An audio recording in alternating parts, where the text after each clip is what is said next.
I'm going to take you through my process of how I'm going to study the Bible, or how I study the Bible, and kind of show you step by step what I do. So the first thing, obviously, that we want to do is we want to pray, and we want to ask that God would open our minds, that He would reveal through His Word the truth that He wants to reveal to us. So that's our first step. Once we have prayed and we have prepared in that way, then what we want to do is we want to read through the book. This is where that read broadly comes in. We want to take whatever book it is or whatever passage it is that we want to study, and we want to read it in its context. And so that means that if it's a smaller book, something like one of Paul's epistles or even one of the Gospels, we would read through that as quickly as we can, not rushing through it, but we just want to read through it. The purpose of this is to get the lay of the land, to see the sort of broad themes, the arguments that the author may be making, to see kind of the big picture. And hopefully, if we're able, if it's something that's not tremendously long, we can actually read it 2, perhaps even 3 times, each in a different translation. And so I would pick maybe 2 or 3 very different translations. Maybe read one that's very literal, something like an NASB or an NRSV or King James, and then read something that's more in the middle, something like an NIV or a ESV or an HCSB, and then read something that's on the far other end. Read it in the Message or in another paraphrase or the NLT or something like that. But just give yourself 2 or 3 read-throughs in these different translations, and as you go, get your notebook out and make notes of any questions that you have, of any differences that you notice between translations, anything that jumps out at you. The purpose of this, you're kind of taking a plane ride overhead, that you want to get the lay of the land. You want to see what the big ideas are. And so this is your first goal, is to just read the text.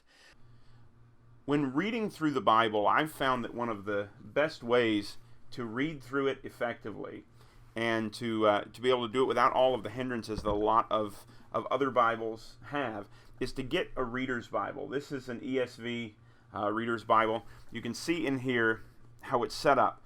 There are no verse numbers. This is just chapters over here on the side. There are no notes. It's very, very clean. And as a result, it makes it very easy to read this as we would read any other text. And one of the things that we should remember as we read the Bible is that so many of those other things that we see in other Bibles, things like verses, things like even chapters, things like notes, and all of that was added to the text years later. And so this is a great way to be able to just begin reading, and to read as if you're reading any other piece of writing.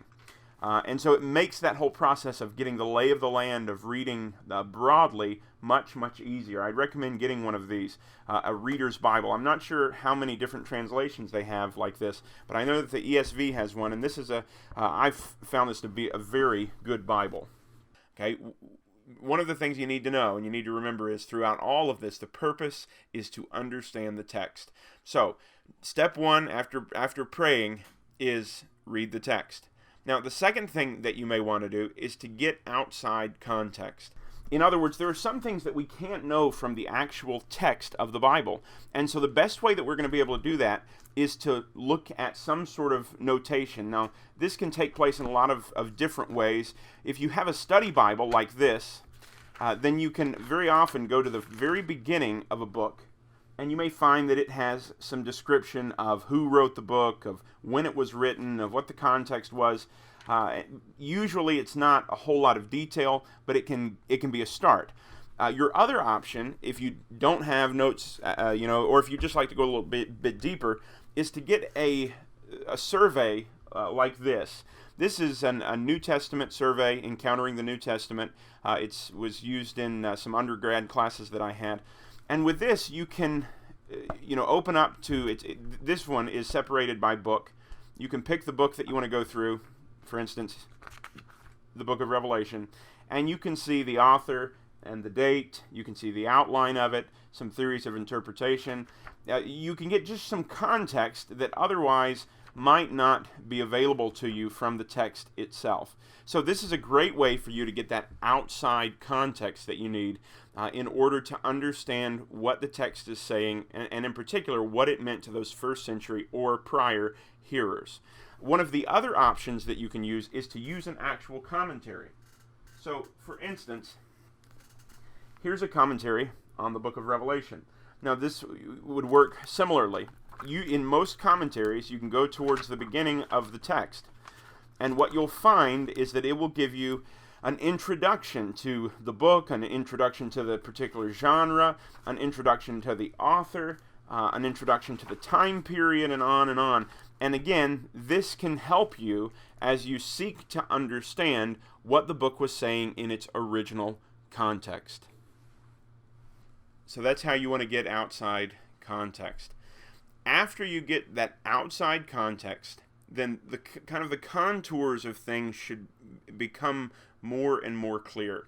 And so now that you've got, kind of a little extra information, you're going to want to go back to the text. Now, once you have gone through and you've gotten that outside context, the contours should be clear. And so what I would recommend is getting a wide margin Bible. A wide margin Bible like this. This is a Cambridge wide margin NASB. They have various other translations, but it's primarily more literal translations, things like the NASB, the ESV, the King James, I think the New King James.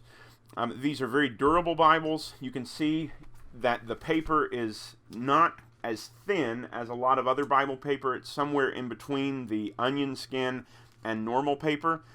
And so here's what I do as I study. After I've gotten that outside context, after I've read the text itself, I have color-coded some of these little micron pens, and I'd recommend getting some of these. They work very well with this paper. They don't bleed through very badly at all. And so I have the designation for what each color represents right here. And so for me, and this would be different for everybody, but black is the characteristics of God, green is spiritual growth, red is the commands of God, blue is the church or the kingdom, brown is alternate translations or definitions, and then purple are miscellaneous thoughts. Now what I do is I'll just take I'll take the book that I'm reading through. So for instance, I went through Mark not too long ago, and I'll keep my pens here. And as I'm reading, I will note anything that jumps out at me in those categories. And so as I do, I'll underline, and then I'll make notes on the outside. And so as you do this, you may start to see and make links that you previously wouldn't have seen. So for instance, as I worked through the Gospel of Mark, one of the things that I noticed was that this issue of authority comes out again and again. And it actually comes out throughout the whole book. It was an interesting thing that I had never noticed before I began to study it systematically. Now, you may find that with particular books of the Bible, it actually requires you to color code these a little bit differently. And so just recently I started working through the book of Revelation and doing a serious study on it. And what I found was that the things I wanted to note were a little bit different than the Bible as a whole. And so I made a color-coded little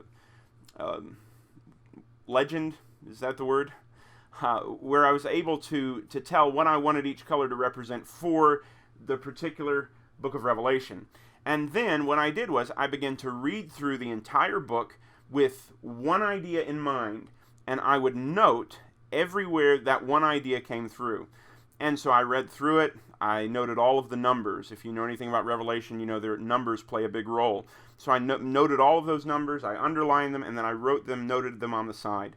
I went through, looked at God, all the references to God, and marked those in purple. I went through and looked at just miscellaneous connections, marked those in black. Went through and looked at the plagues, marked those in brown. The kingdom of God, marked those in green. The kingdom of darkness, marked those in blue. And so as I went, I made all of these notes, and then not only underlining, but also this notation that has given me a much better understanding of the book as a whole. Throughout this, the goal is to note transitions, to note arguments, to note repetition, to try and break the book down into its sections, and then to see how those sections work together to create the whole. And so once you would work through this, then you might take, after you've gone through a section, then stop and go back and summarize. Use your notebook to summarize, even perhaps a verse at a time. You can see this is the way that I was preparing for Sunday school, working through 1 Thessalonians chapter 2. And as I went through, I noted verse 1, made notes. Noted verse 2, made notes. Noted verse 3, made notes. And then I broke it down even further into these particular words or phrases. So all of this is, summarizing and making notes as to what I'm finding from the text. All right, now after you have finished looking at the text, analyzing the text, going through and making your arguments, or trying to figure out exactly what those arguments are, and breaking things into their sections, and summarizing all that you have gathered, then the next thing you're going to want to do is you're going to want to consult the works of others. And so at this point, you should have a very good idea of what the text is saying, of what the big arguments are, of what the big themes are, of what the big ideas are. So now what you want to do is you want to take the commentaries of those who are, maybe more educated, who have more context, more understanding, and compare and be able to ask yourself the question, is what I'm getting the same as what others, scholars and Christians throughout history have gotten? There's a lot of different options for commentaries that would be good to consult at this point. There are a lot of really great commentaries out there. For older commentaries, I'd recommend Adam Clarke. Here's the first volume of Adam Clarke's commentary, Genesis through Deuteronomy. And he has some great comments, especially as an older commentary, something that's more historical. I'd also recommend Matthew Henry.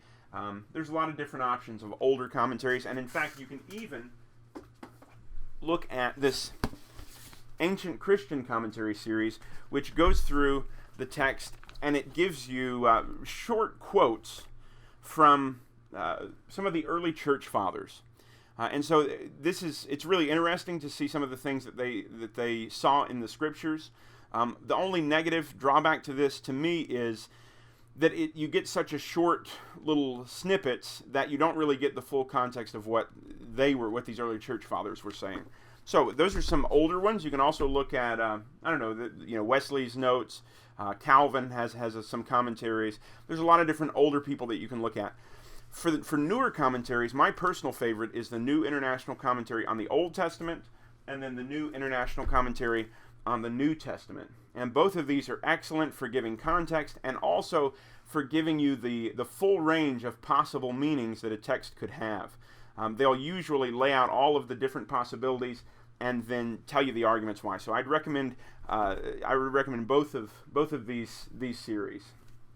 So once you've done this, you've looked at these commentaries, you've kind of compared, you've looked at your own notes, you've seen where things maybe are fitting, where they're not fitting, then you might want to consider some other reading. And by this, what I mean is you might want to consider doing more reading in the genre. For instance, if you're studying a gospel, look on the genre of gospel. Maybe find a book that's just about the gospels and might give you a little more insight. Or perhaps, if you're studying the Revelation or Daniel, you might look at a book about apocalyptic literature, and you can have a better understanding of apocalyptic literature. You may even want to, just recently I've been studying through the book of Revelation, and I got a reader that just has apocalyptic works that were written around the time of the Revelation, between Daniel and the Revelation. And so it gives you a better picture of what this literature looked like by looking at other examples. You may want to find a book on the author and read about that. You may find a book on the time period and the cultural